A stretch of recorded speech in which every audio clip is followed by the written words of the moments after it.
Supporters of presumptive President Ferdinand Marcos Jr. have welcomed him and his family in Melbourne, Australia. They are also seen taking selfies with him while singing Bagong Lipunan.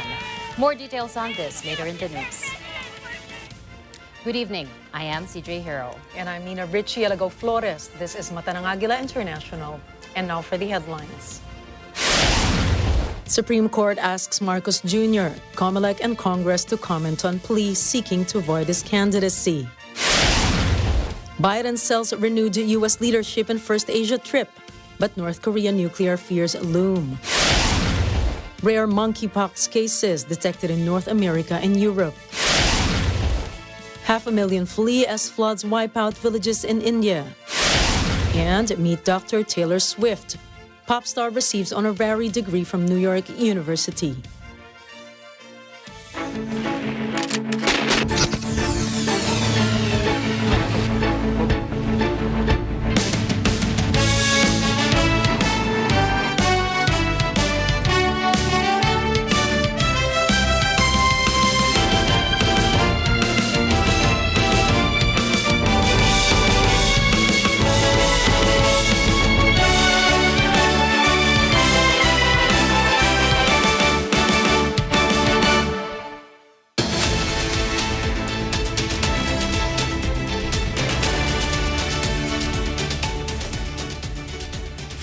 Singaporean President Halima Yacob congratulated presumptive President Ferdinand Bongbong Marcos Jr.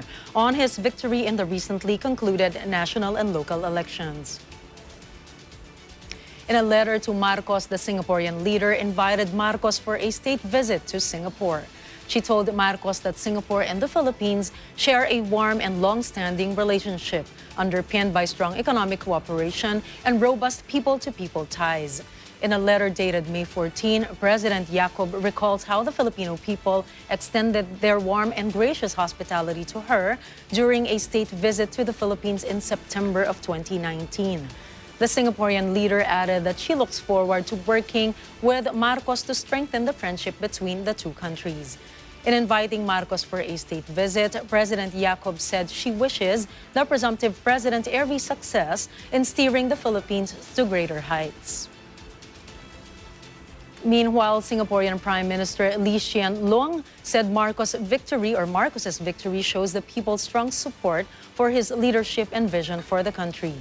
Lee stressed that the partnership between Singapore and the Philippines is deep and long-standing, with close cooperation across many domains, including labor, trade, and defense. Lee also wishes Marcos success, adding that he looks forward to meeting him soon. The Supreme Court has directed all respondents to submit a comment on the petition seeking to disqualify the candidacy of presumptive President Ferdinand Bongbong Marcos Jr. The petition also asks the High Court to stop the Congress from canvassing the votes for Marcos.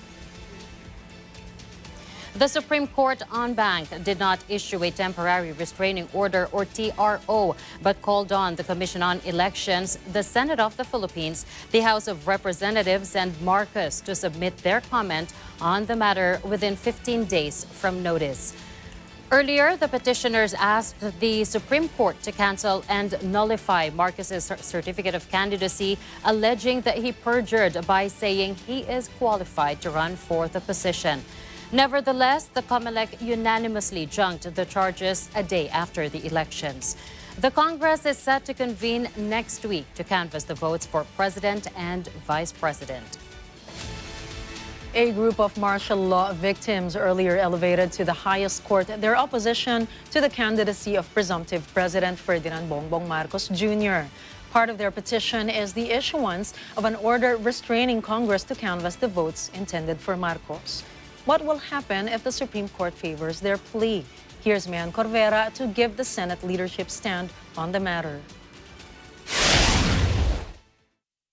The Senate leadership has warned of a possible constitutional crisis should the Supreme Court favor a petition seeking to defer the canvassing of votes per president. Senate President Vicente Soto III explained that lawmakers would have already been off duty after the June 3 adjournment sine die of the Philippine Congress.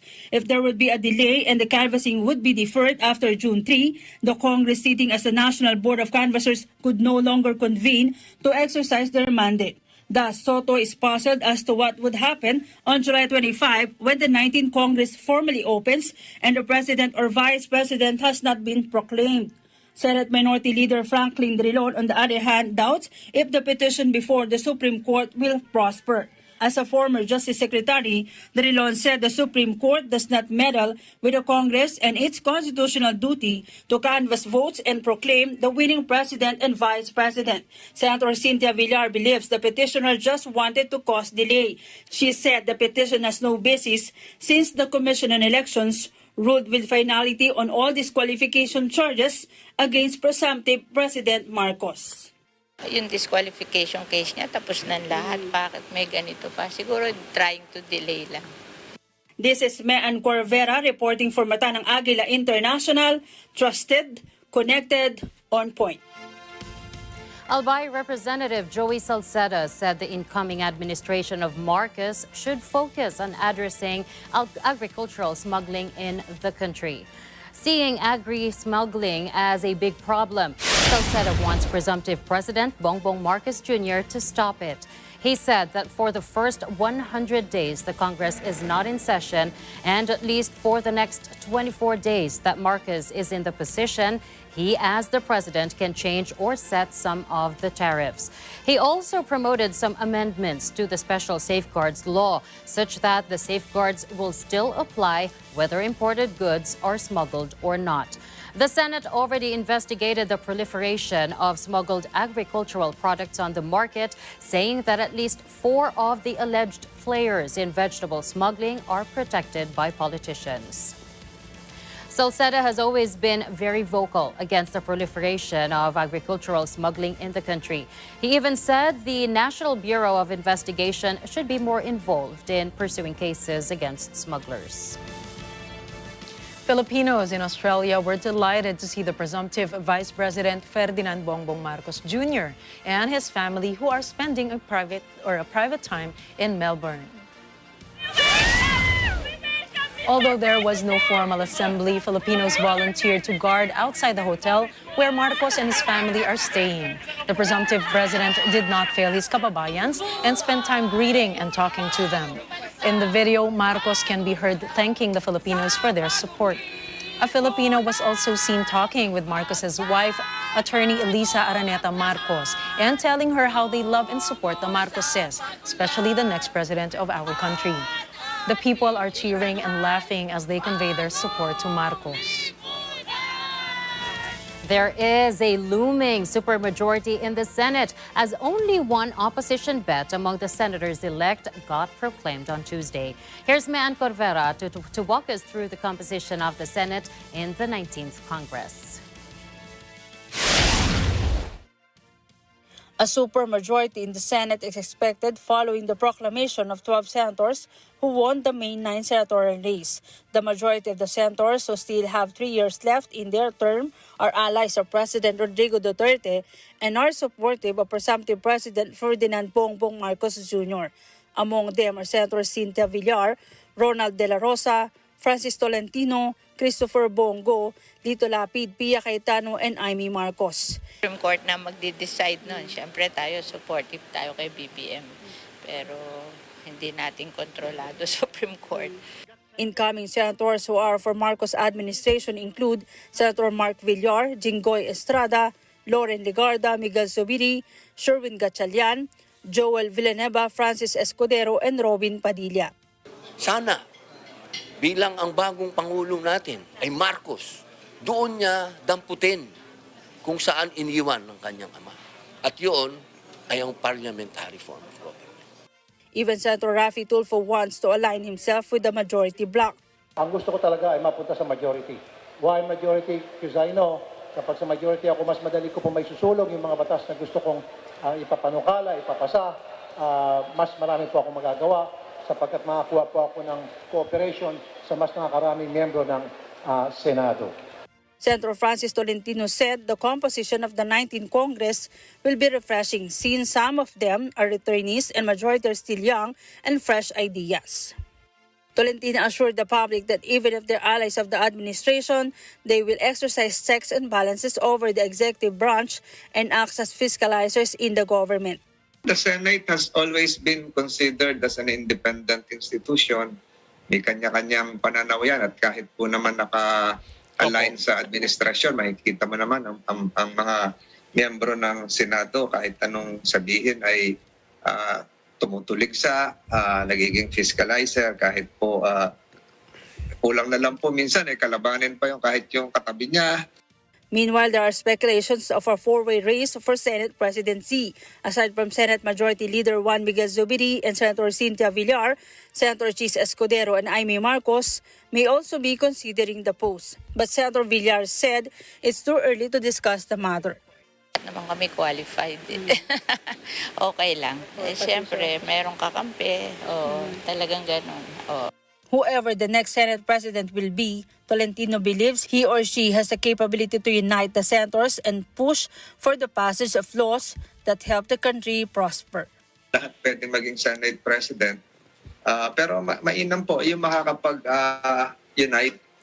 Para sa akin, doon sa mga miyembro ng mataas na kapulungan ng Kongreso na maisusulong yung mga adhikain ng ating mga mamamayan. Lalong-lalo na katatapos lang ng eleksyon, maraming inaasahan yung ating mga kababayan pagkatapos ng pandemya sa iba't ibang aspeto ng ekonomiya. So, yung makakapag-isa, makakapagbuklod. This is Mayan Corvera reporting for Mata ng Agila International, trusted, connected, on point. President Rodrigo Duterte appointed Court of Appeals Justice Maria Filomena Singh as the newest Associate Justice of the Supreme Court. Justice Singh replaced Senior Associate Justice Estela Perlas Mernabe, who retired on May 14. Moira Encina files this report. The Supreme Court has a new Associate Justice with the appointment of Court of Appeals Justice Maria Filomena Singh. Being the 194th Associate Justice of the Supreme Court, Singh replaces Justice Estela Perlas Bernabe, who reached her mandatory retirement age of 70. Justice Singh took her oath of office before Chief Justice Alexander Hesmundo. The magistrate is the last appointee of President Duterte at the SC before his term expires on June 30. Before appointment, Justice Singh was a senior member of the CA 2nd Division. She was also a judge at the Metropolitan Trial Court and the Regional Trial Court of Quezon City. Justice Singh graduated cum laude with a course B English at UP Diliman. She earned her Juris Doctor degree from the Ateneo Law School. Aside from being part of some committees of the SC, she's a chairperson of the Civil Law Department of the PhilJA. This is Moira Encina reporting for Mata ng Agila International. Trusted, connected, on point. President Joe Biden left for South Korea and Japan amid fears of North Korean nuclear tests overshadowing the trip. The visits are being touted as proof that the U.S. is cementing its leadership in Asia, where rising Chinese commercial and military power is undercutting decades of U.S. dominance. Take a look. Biden is headed to South Korea, then Japan on Sunday to hold summits with the leaders of both countries. The White House said Biden will not make the traditional presidential trek to the DMZ between South and North Korea during the first leg. But U.S. officials say North Korea's nuclear weapons program is a wild card on the trip. We've said from this podium, we've said at the State Department, and we've indicated in quite clear terms that our intelligence does reflect the genuine possibility that there will be either a further missile test, including long-range missile test, or a nuclear test, or frankly both, in the days leading into, on, or after the president's trip to the region. We are preparing for all contingencies. Sullivan added that the situation is being closely coordinated with South Korea and Japan, and that he had also spoken about the issue with his Chinese counterpart. China's top diplomat warned the U.S. once again over its increased support for Taiwan. Yang Jiechi called National Security Advisor Jake Sullivan and said if the U.S. side insists on playing the Taiwan card and goes further and further down the wrong road, it will certainly lead to a dangerous situation. Yang said Washington should have a clear understanding of the situation, commenting further that China will certainly take firm action to safeguard its sovereignty and security interests. The government of President Tsai Ing-wen asserts that Taiwan is already a de facto independent nation in need of wider international recognition. However, Beijing claims it as part of its territory that must be brought under control by force if necessary. Thus, it always lashes out at the U.S. over its backing for Taiwan, saying it amounts to interference in its internal affairs. The U.S. has nonetheless stepped up its support for Taiwan, with Republican Lindsey Graham visiting last month. U.S. President Joe Biden will also hold a summit in Tokyo with the leaders of Japan, India, and Australia as part of his first trip to Asia. Health authorities in North America and Europe have detected dozens of suspected or confirmed cases of monkeypox since early May, sparking concerns that the disease endemic in parts of Africa is spreading. Monkeypox is a relative of smallpox, a disease that was already eradicated in the 1980s but is less transmissible, causes milder symptoms, and is less deadly. Canada is the latest country to report more than a dozen suspected cases of monkeypox after Spain and Portugal detected more than 40 cases. Britain confirmed 9 cases since May 6, and the United States verified its first yesterday, saying a man in Massachusetts tested positive after visiting Canada. Most people recover from monkeypox within several weeks, having only been fatal in rare cases. Health authorities said thousands in Central and Western Africa have been infected in recent years, but the illness is rare in Europe and North Africa. So the World Health Organization, or WHO, said it is coordinating with UK and European health officials over the new outbreaks. The UK Health Security Agency said in a statement the first case in Britain was someone who had traveled from Nigeria, though later cases were possible through community transmission. Coming up, 500,000 flee as deadly floods wipe out villages in India. Mass arrests in Armenia during anti-government protests. And ex-cop pleads guilty to George Floyd murder in the U.S. These and more stories when Mata ng Agila International returns.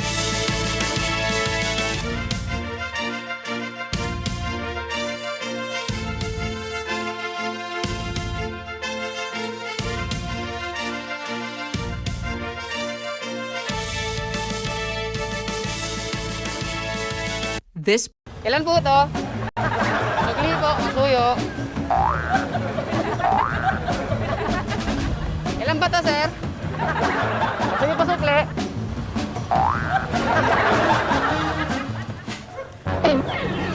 Tol, anong ginagawa mo, ha? Ano mo ginawa to? Ha? Ay, may pulis tayo dyan, eh. Anong pulis dyan? Ginawa mo akin to, eh. Order! Kano, kuya? Okay! Ilan deliver? Bigay mo lang sa kanya. Bigay mo lang, lalabas ka. Eh wala ko alam dyan, kuya. Wala kami ng order. O pwede kong bayaran, kaya lang problema. Ayan na nga, bawas na siya. Alam ka naman bayaran ko to. Dalawang lalaki pa kasi nag-iisipin ka kayo. Ay, December Avenue. Nandito rin na. Ah! December Avenue. Kuya, pailan mo na siya. Nahihilo siya. Patulogin yung kasi. Oh no! It's Biro only! Oh no! It's Biro! Sa Net 25! It's Biro!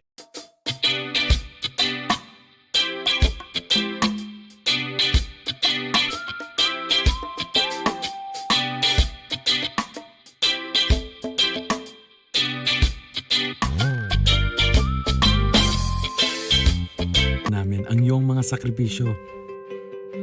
nakikita namin ang pagharap mo sa bawat pagsubok. Kaya sa kabila ng mga hamon ng buhay, nandito kami para umalalay. Kasi katulad mo, gusto rin namin ang magandang bukas para sa kanya. Hatid namin ang dekalidad na edukasyon at makabagong pasilidad sa abot kayang halaga. Kaya huwag ka na mangamba, sasamahan ka namin tuparin ang mga pangarap niya.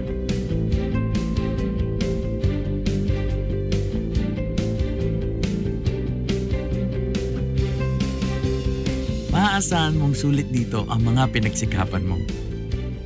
Sa aming mga makabagong pasilidad at sistema ng edukasyon. May lalabas natin ang aking talino at mga kakayahan niya. Kahit sa munting halaga, makakasiguro ka na makakasabay siya sa mabilis na pag-ikot ng mundo. Sa New Era, karamay mo kami sa bawat hamon. Kaagapay mo kami sa bawat hakbang. Kasama mo kami sa bawat ngiti at tagumpay.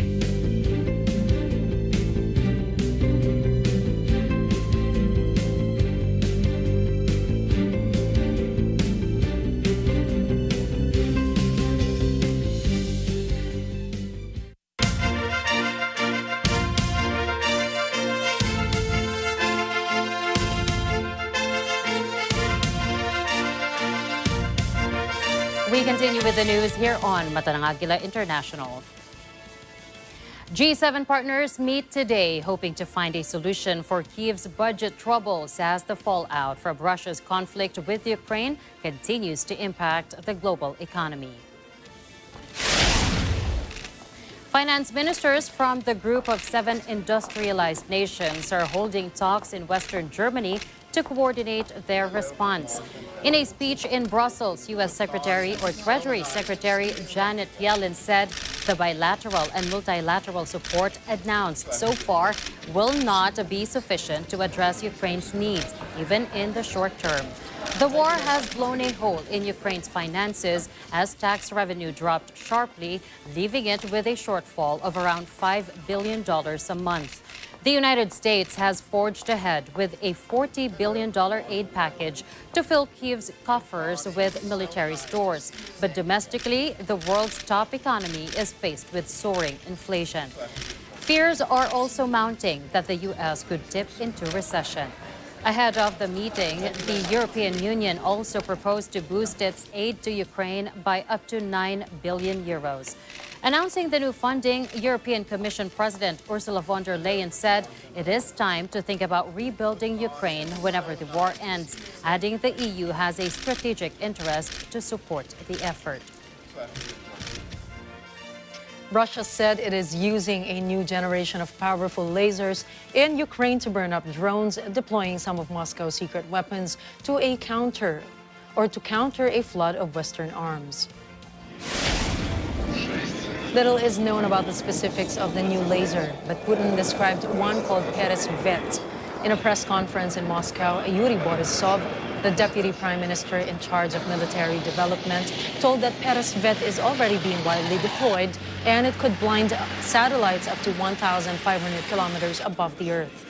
Borisov added there are already more powerful systems than Peresvet that could burn up drones and other equipment. Borisov cited a test which he said had burned up a drone 5 kilometers away within 5 seconds. Borisov also confirmed that the first prototypes were already being used in Ukraine, saying that the weapon they used was called Zadira. Borisov's statements indicated Russia made significant progress with laser weapons, a trend of considerable interest to other nuclear powers such as the United States and China. Using lasers to blind satellites was once a fantasy from the realm of science fiction, but the United States, China, and Russia have been working on variants of such weapons for years.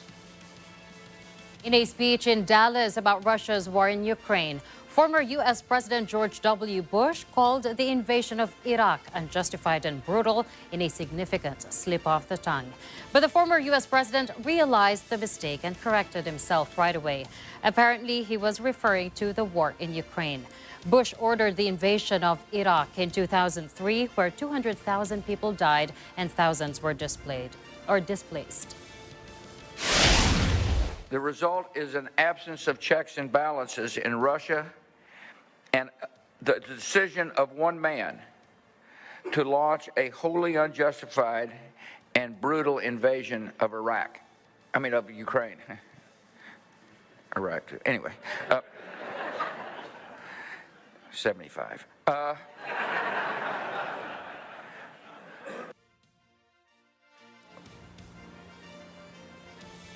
Shanghai declared it had achieved zero COVID on Tuesday, sparking derision in social media as millions remained under lockdown. Shanghai Health Commission official Zhao Dandan said all 16 districts of the city have already achieved zero COVID at the community level. That means none of the over 1,000 new infections was detected outside of quarantined areas.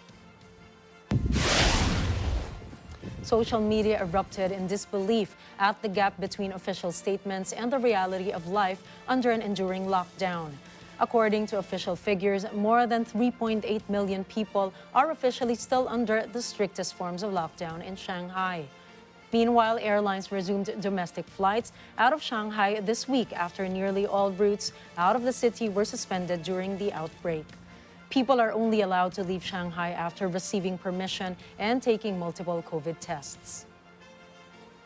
Over 500,000 people have fled their homes in India's northeastern state of Assam to escape heavy floods triggered by pre-monsoon rains. One of the world's largest rivers, the Brahmaputra, burst its banks in Assam over the past 3 days, inundating more than 1,500 villages. At least 8 people have died and more than 500,000 people have been displaced. According to the state's health minister, the Indian Army has retrieved more than 2,000 people trapped in the district of Hojai in an ongoing rescue effort. The Indian Meteorological Department has warned of heavy rainfall in Assam and other northeastern states, as well as in Tamil Nadu, Karnataka, and Kerala in the south. Experts say extreme weather in South Asia is made worse by damming, deforestation, and over-the-top development projects. About 800 people on an Indonesian ferry are stranded after the vessel ran aground on a submerged island. Having been marooned for 2 days, the vessel does not appear to be leaking, so crews are focusing on freeing it rather than evacuating everyone. So far, efforts to use tugboats to dislodge the ship have failed. One last attempt will be made. If that is unsuccessful, then the passengers will be evacuated. Authorities say all of those on board appear to be in good health. Marine accidents are common in Indonesia, where people rely on ferries and other boats to travel despite poor safety standards. Police in Armenia arrested hundreds as opposition supporters sought to spread their month-long anti-government demonstrations throughout Yerevan. Armenia's police department said in a statement that as of 11 a.m., 277 people who attempted to block dozens of streets in the capital were briefly detained. Ուրեմն հայ ազգը հայ ժողովուրդը այս պահին փողոցներում է, որովհետև մենք պահանջում ենք ներկայիս իշխանությունների հրաժարականը եւ մենք հաջողելու ենք, որովհետև մարդկանց կամքը արդեն անկասելի է, այսինքն մենք հետ նահանջ չունենք։ Ոստիկանները ուժ են կիրառում, շատ բիրտ ուժ, նման բան երբևէ հայոց պատմության մեջ չի եղել։ Նույնիսկ այսօր իմ հարազատ քրոջն են ձերբակալել, հիմա կենտրոնի ոստիկանությունում է։ Ոստիկանությունը առավել ագրեսիվ էր իրան պահում եւ անհավաչավ եւ բիրտ ուժ կիրառելով փորձում էր ծրել խաղաղ ցուցարարներին, նրանց ովքեր իրականացնում էին խաղաղ քալիեր եւ որտեղ որ ես եմ եղել կոնկրետ Պուշկին Բյուզանտ Խաշորիկի վրա անգամ ճանապարհը փակած չէ, երբ որ իրանք եկան ու կատաղած ոմակի նման հարձակվեցին ժողովրդի վրա։ Since mid-April, Yerevan was gripped by anti-government protests, with opposition parties demanding Premier Nikol Pashinyan's resignation over his handling of a territorial dispute with Azerbaijan. A spokesman for the Yerevan Metro also said on Facebook, protesters also paralyzed traffic in Yerevan subway. Opposition parties accused Pashinyan of planning to cede to Baku parts of the disputed Nagorno-Karabakh region that remain under Armenian control since the 2020 war. One of the 3 police officers facing trial for the 2020 death of George Floyd pleaded guilty on Wednesday to second-degree manslaughter. Thomas Lane had been scheduled to go on trial next month on Minnesota state charges of aiding and abetting second-degree murder. Instead, he accepted a plea agreement that brought the charges down to aiding and abetting second-degree manslaughter. His guilty plea will land him 3 concurrent years in federal prison. Lane was one of the police officers who stood by as former police officer Derek Chauvin knelt on the neck of a handcuffed Floyd for nearly 10 minutes. Floyd passed out and died. His death sparked months of protests around the world against racial injustice and police brutality. Next up, Australian Prime Minister crashes into a child during soccer match on campaign trail. In the Philippines, majority of Filipino workers happier with hybrid work options. And a nutrient-filled bread of the 70s makes a comeback, introducing e-Nutribon. Details of this news when Mata ng Agila International returns.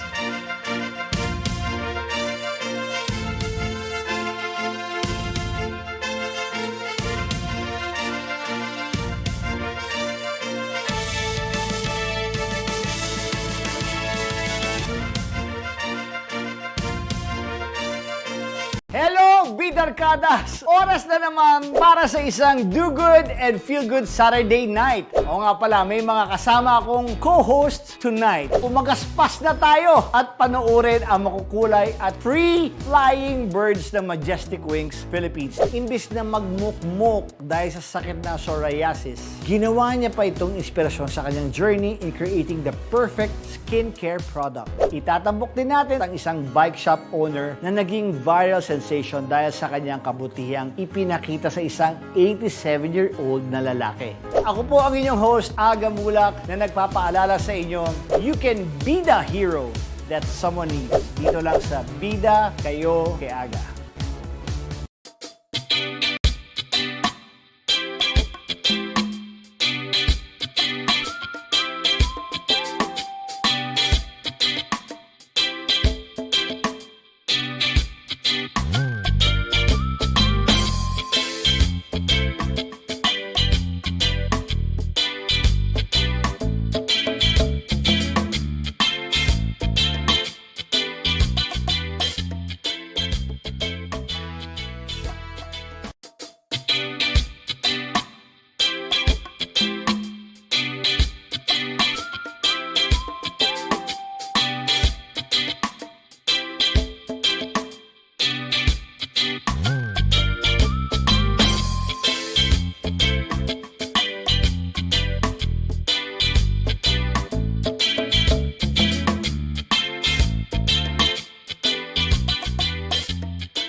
Ratings sa matalino at responsableng panonood.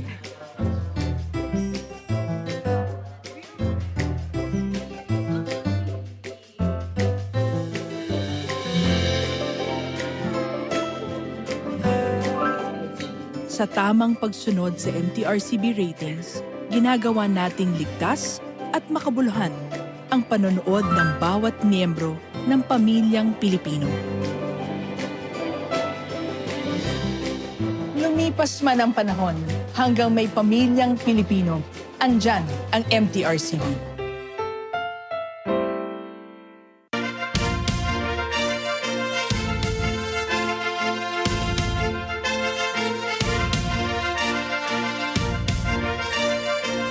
You are still watching Mata ng Agila International. The Department of Science and Technology, Food and Nutrition Research Institute, or DOST FNRI, has introduced an enhanced Nutribun, or e-Nutribun, a new variation of the well-known bread from the 1970s.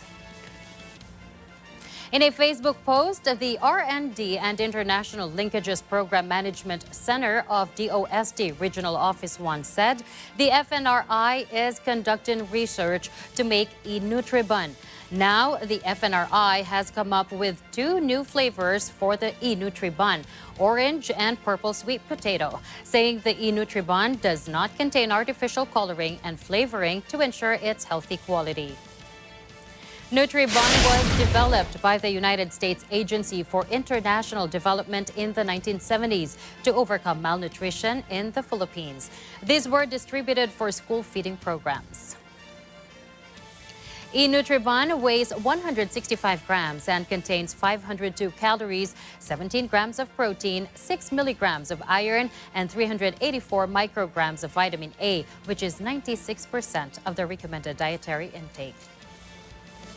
According to a recent study conducted by global technology firm Cisco, the majority of Filipino employees are happier when they are given hybrid work options.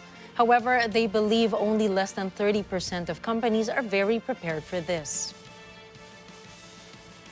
Cisco's latest study indicates that 59.6% of local employees want a hybrid work arrangement, with 96.6% of employees supportive or employers supportive, and 59.6% saying they are very supportive. The study found that almost 9 out of 10 employees believe their overall well-being improved with hybrid working, with 92.2% of respondents saying they are happier. The reasons for the improvement of their overall well-being include more flexible work schedules and reduced commuting time given by remote work options. Some 68.1% said hybrid work options have improved their physical well-being, with 76.3% saying they eat healthier, 71.1% saying they can exercise more, and 74.2% saying they are physically fitter. The majority of the respondents also said there were improvements, such as better quality of work, productivity, job knowledge, and workplace relations. 9 in 10 respondents said their financial well-being also improved, with savings reaching 344,046 pesos yearly. Meanwhile, only 29.1% of employees believe their employer is very prepared for hybrid working. The World Bank announced an additional $12 billion in project funds to combat the global food security crisis, bringing the total to $30 billion. World Bank said the new funding will finance projects over the next 15 months to boost food and fertilizer production, facilitate greater trade, and support vulnerable households and producers. World Bank President David Malpass said in a statement, food price increases are having devastating effects on the poorest and most vulnerable. It is critical that countries make clear statements now of future output increases in response to Russia's invasion in Ukraine. The bank previously announced $18.7 billion in funding for projects to be implemented over the next 15 months in Africa and the Middle East, Eastern Europe, and Central Asia and South Asia. Russia's invasion of Ukraine and international economic sanctions on Moscow have disrupted supplies of wheat and other food supplies from both countries and pushed up fuel and diesel prices, especially in developing nations. Over the weekend, India banned wheat exports, which sent prices for grain soaring. Malpass added countries should make concerted efforts to increase the supply of energy and fertilizer, help farmers increase plantings and crop yields, and remove policies that block exports and imports, divert food to biofuel, or encourage unnecessary storage. Meanwhile, Washington welcomed the World Bank's decision, which is part of a joint action plan by multilateral lenders and regional development banks to address the food crisis. The U.S. Department of Agriculture is telling state governments to ensure low-income families have access to baby formula for their young children. Through its Special Supplemental Nutrition Program for Women, Infants, and Children, or WIC, the department helps poor households get the formula they need. The Agriculture Department says it has already loosened the regulations for the program. Some steps that have been taken include allowing states to broadly offer alternate sizes, forms, and brands of formula. The program will also allow stores to accept exchanges of formula purchased with WIC benefits. The shortage began because of supply chain issues made worse by the shutdown of Abbott's factory in Michigan after the death of 2 infants. A subsequent investigation cleared the formula. Abbott says despite being allowed to resume operations, it could take up to 2 weeks before any product comes out of that plant. In the meantime, families still face empty store shelves or limits on the amount they can buy if a retailer has some stock. The U.S. government say it will issue an additional 35,000 H-2B work visas to help employers cope with a labor shortage. These visas are for non-agricultural workers and for employers who want to hire people from now until the end of September. Homeland Security Secretary Alejandro Mayorkas says the visas will help employers meet the demand for seasonal workers. The H-2B program permits employers to temporarily hire non-citizens to perform non-agricultural labor or services in the United States. The employment must be for a limited period of time, such as a one-time occurrence or seasonal or intermittent need. Employers must provide proof that there are not enough American workers to do a job they are seeking foreign workers for. The former director of FBI and CIA warns older people to beware of fraud schemes that target seniors. In a video message, William Webster tells people about scammers who called him and his wife several years ago. He says they were told they had won a lottery but needed to pay $50,000 to collect the winnings, which included a car and several $million. When the 98-year-old retired judge declined to pay, he says they were called back repeatedly and the calls became more abusive and threatening. Eventually, with the help of the FBI, the scammer was imprisoned. Webster says millions of older Americans are targeted in elder fraud schemes each year. Fraudsters deceive victims with promises of love or riches in exchange for cash advances or assistance moving illegal funds. Losses from these types of scams reach hundreds of millions each year and are increasing as the U.S. population ages. People who believe they or someone they know has been a victim of elder fraud should contact their local FBI field office. Politicians are meant to kiss babies, not crash into children. But on the campaign trail yesterday, Australian Premier Scott Morrison flattened a young boy during a friendly soccer match. At first, Morrison tried to get a toe on the ball, but then the 54-year-old stepped up a gear, hunting down a cross-field pass. Morrison, who recently described himself as a bit of a bulldozer, propelled himself forward to intercept the pass. Unfortunately, a red-haired boy about 2/3 of Morrison's size was in the way. Morrison's left shoulder drove straight into the unsuspecting child's face, sending both tumbling to the artificial turf. Realizing what he had done, Morrison threw his arms around the kid in a hug and lifted him off the ground. Morrison played five-a-side soccer in northern Tasmania, where he is trawling for votes ahead of Saturday's nail-biter election.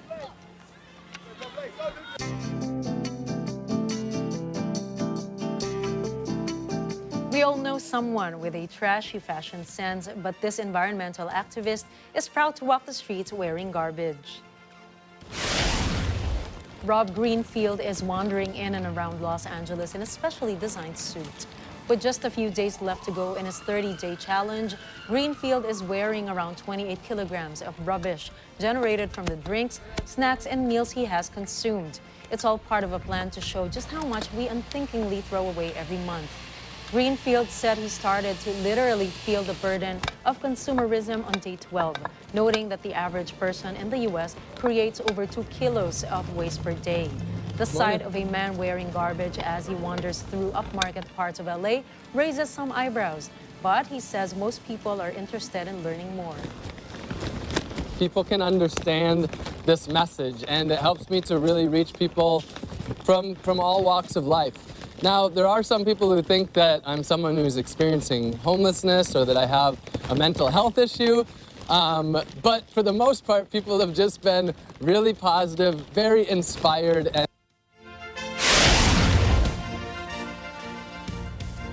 As temperatures continue to soar in Pakistan, zookeepers in the garrison city of Rawalpindi have declared a heatwave emergency. Since the beginning of this month, Pakistan has been in the grip of high temperatures that have reached 50 degrees Celsius in parts of the country. At the zoo, workers have installed air conditioners and have provided blocks of ice for the animals. Some species, like white tigers, are more affected by the heat. Others, like lions and zebras, are also used to high temperatures. Zoo official Salman Salim Khan says they are taking appropriate measures to keep the animals safe. In this situation or in this heat wave conditions, we have changed the routine as far as their timings are concerned, that we expose only at 11 o'clock in the morning. Then we again send back to their night quarters till 5 o'clock, so that they should away from this sunlight and the extreme temperature during daytime.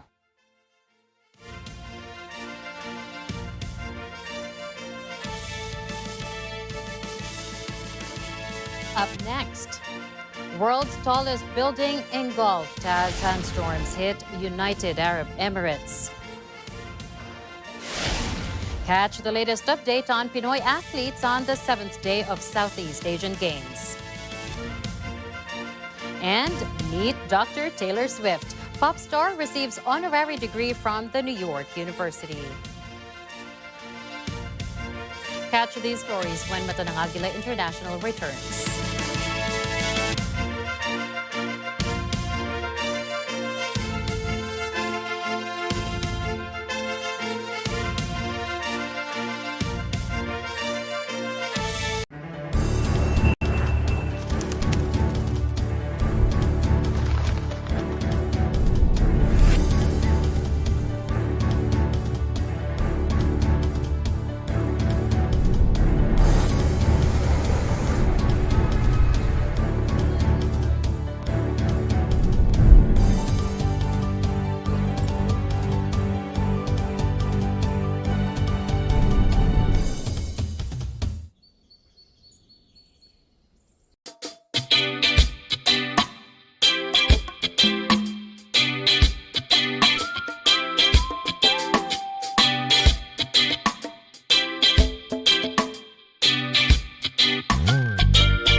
Barkadas! Oras na naman para sa isang Do Good and Feel Good Saturday night. O nga pala, may mga kasama akong co-hosts tonight. Umagaspas na tayo at panoorin ang makukulay at free-flying birds ng Majestic Wings Philippines. Imbis na magmukmok dahil sa sakit na psoriasis, ginawa niya pa itong inspirasyon sa kanyang journey in creating the perfect skincare product. Itatambok din natin ang isang bike shop owner na naging viral sensation dahil sa kanyang kabutihang ipinakita sa isang 87-year-old na lalaki. Ako po ang inyong host, Aga Mulak, na nagpapaalala sa inyo, you can be the hero that someone needs. Dito lang sa Bida Kayo kay Aga.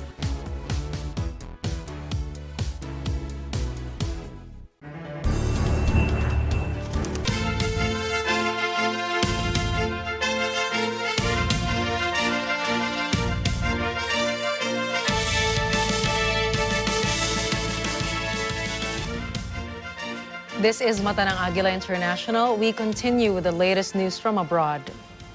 The world's tallest building disappeared behind a gray layer of dust as sandstorms hit the United Arab Emirates, prompting weather and traffic warnings. The 828-meter Burj Khalifa is usually visible across the busy financial hub. But yesterday, it hid behind a curtain of airborne dirt. According to Waki.info and the Plume Pollution app, the air quality index of UAE's capital Abu Dhabi soared into hazardous zone overnight.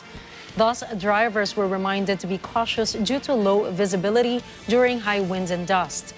The UAE is the latest country in the path of sandstorms that have smothered Iraq, Kuwait, Saudi Arabia, and Iran in recent days. The Middle East sandstorms are becoming more frequent and intense, a trend associated with overgrazing and deforestation, overuse of river water, and more dams. Britain's Prince Charles emphasized the importance of acknowledging Canada's past abuses of its Indigenous community when he met with Canadian Prime Minister Justin Trudeau. The Prince described reconciliation as vital as he kicked off a 3-day visit to Canada with his wife, Camilla. On the tour, the 73-year-old heir to the British throne is representing Queen Elizabeth, who is celebrating her record-breaking 70-year reign. He faces more attention than ever in his future role due to his mother's age and failing health. The visit comes as part of a series by senior British royals to some of the 14 Commonwealth countries outside the UK, where the Queen is also head of state. In St. John's, Newfoundland, Charles and Camilla were welcomed by Prime Minister Justin Trudeau. Also greeting the Prince was Canada's first Indigenous Governor-General, Mary Simon, along with Indigenous leaders in colorful ceremonial dress and a boisterous crowd.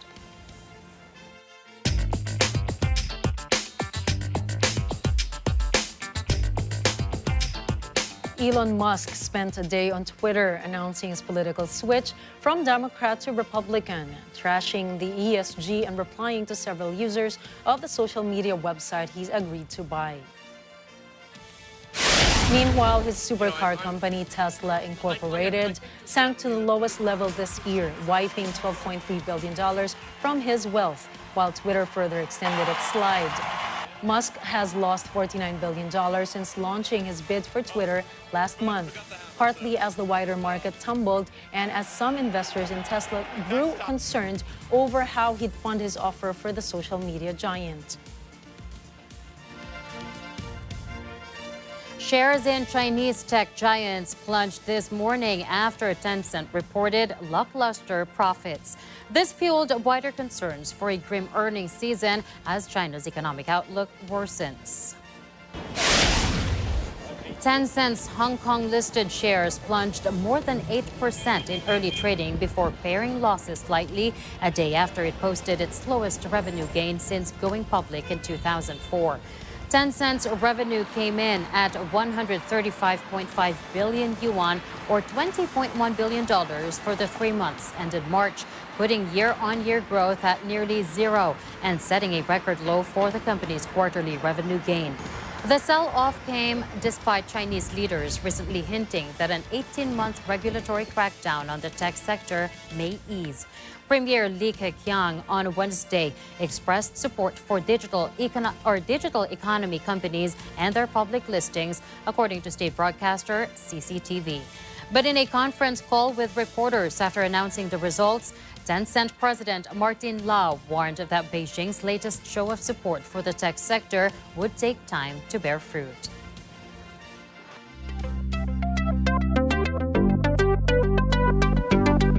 Now an Apple TV that actually competes with Roku and Amazon could be out of the market by the end of the year. Analyst Ming-Chi Kuo tweeted that Apple would launch a new Apple TV that improves cost structure in the second half of 2022. At present, Apple sells 3 Apple TV models. Its 4K Apple TV comes in 32 gigabyte and 64 gigabyte capacities and retails for $179 and $199 respectively. Aside from NVIDIA's Shield lineup, no set-top box has the same support for a wide range of home theater standards and formats as the Apple TV 4K does. This is the gold standard for professional home theater installers and is particularly praised for its EDID or Extended Display Identification data capabilities. EDID tells your set-top box, Blu-ray player, and other devices what kind of display you've plugged it into. Apple nails this system better than Roku, Amazon, and other set-top boxes. Since 2012, the iPhone has been carrying Apple's exclusive Lightning port, but this may all change next year. Apple is reportedly working on an iPhone with a USB-C port, just like most modern Android devices. Bloomberg said the tech giant is not just experimenting with a new port, adding that Apple is also working on an adapter so accessories designed for the Lightning port will still be usable. Apple analyst Ming-Chi Kuo also tweeted that Apple could eventually switch ports, particularly when it releases the iPhone 15. This smartphone lineup would probably be launched in September 2023. One of the biggest drivers for the possible change is the European Union's ruling, which requires electronic companies to adopt USB-C as the common wired connection standard. Apple's other devices, such as the recent iPad and MacBook, already carry USB-C ports. Devices like the iPhone, AirPods, MagSafe battery pack, and the entry-level iPad are using the Lightning ports. A shift from the Lightning port to USB-C could mean faster charging and file transfers for iPhones. This could also lessen the worries of consumers as they can use the same USB-C cable for their laptops, power banks, and smartphones.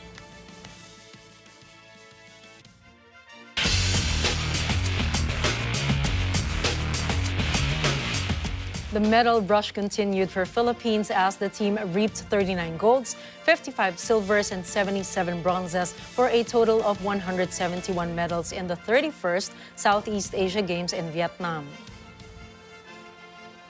The country kept its grasp on the third spot, just behind Thailand and the host country Vietnam. On the seventh day, Christine Haliasco won the silver medal in the women's marathon event.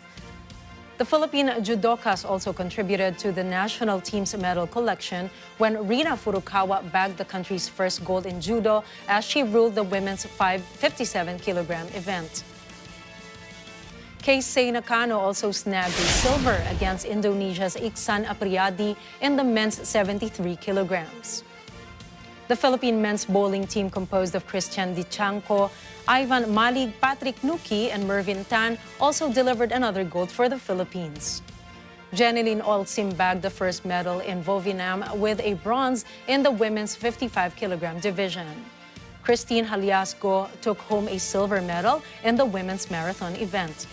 For the men's archery team compound, the trio of Paul Marton de la Cruz, Flor Matan, and Johan Olaño collected the bronze medal. Bowler Merwin Tan clinched his second gold medal in the men's team for event with Christian Dichanco, Ivan Dominic Malig, and Patrick Neil Nuki. In chess, the pair of Paulo Bersamina and Darwin Lelo secured the silver medal in the men's rapid team event, while the duo of Janelle Fraina and Marie Antoinette San Diego earned the bronze in the women's rapid team event. Marathon runner Christine Haliasco grabbed a silver medal, formally closing the Philippines' campaign in the athletics event. The Philippines clinched 3 more bronze medals from Taekwondo Jean Samuel Morrison, rhythmic gymnast Brianna Labadan, and canoeing pair Hermie Macaranas and OJ Fuentes.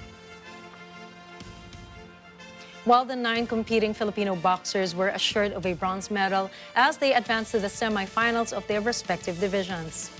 The 31st SEA Games is currently taking place from May 6 to May 23, 2022 in Hanoi, Vietnam, and 11 other Vietnamese cities and provinces.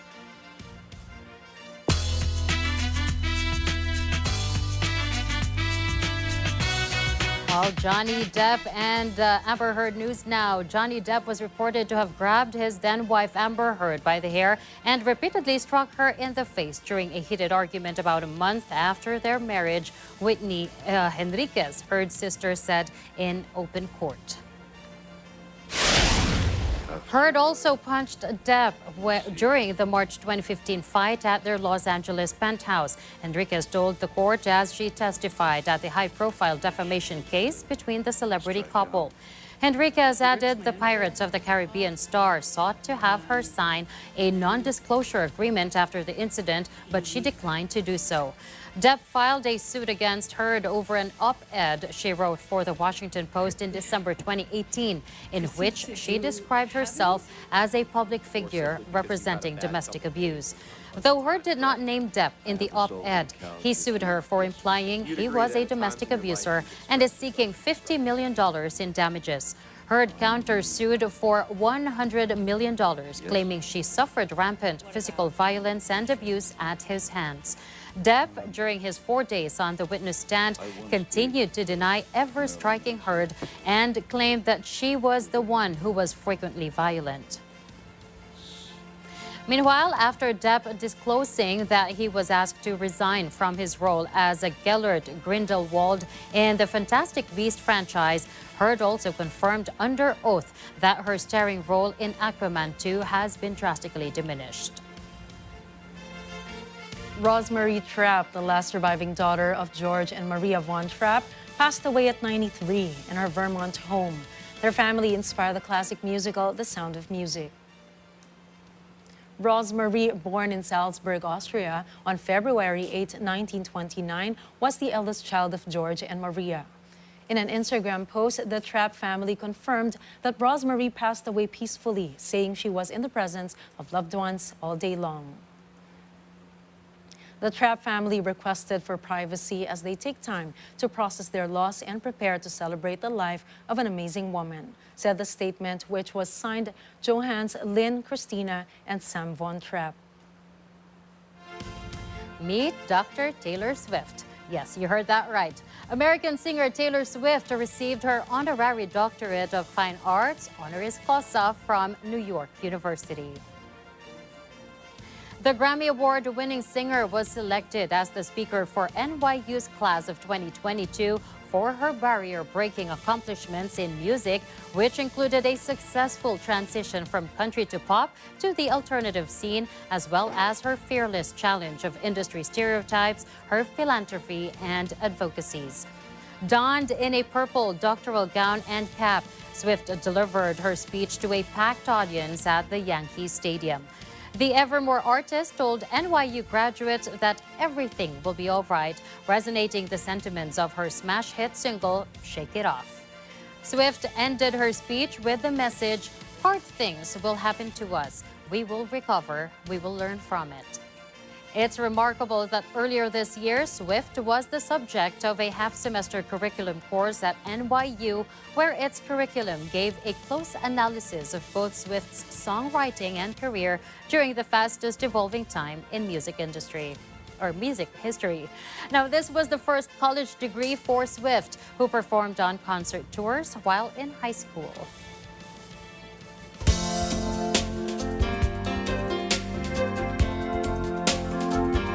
Get your daily dose of history with today's historical events. In 1536, Anne Boleyn was beheaded at the Tower of London on charges of adultery and treason. She was the second wife of English King Henry VIII and the mother of Queen Elizabeth I. In 1919, Kelud volcano in East Java, Indonesia, erupted. Having killed 5,160 people, the eruption is considered one of the most deadly in the 20th century. And in 2018, Prince Harry married American actress Meghan Markle at a ceremony at Windsor Castle, England. Unlike any previous British royal wedding, the ceremony combined splendor and circumstance with African-American culture. As always, concluding tonight's broadcast is a quote, this time from Andres Bonifacio, one of the national heroes of the Philippines. Reason teaches us to be united in will, united in thought, and united in purpose, and that we might have the strength to combat the prevailing evil in our nation. And divided, we fall. Correct.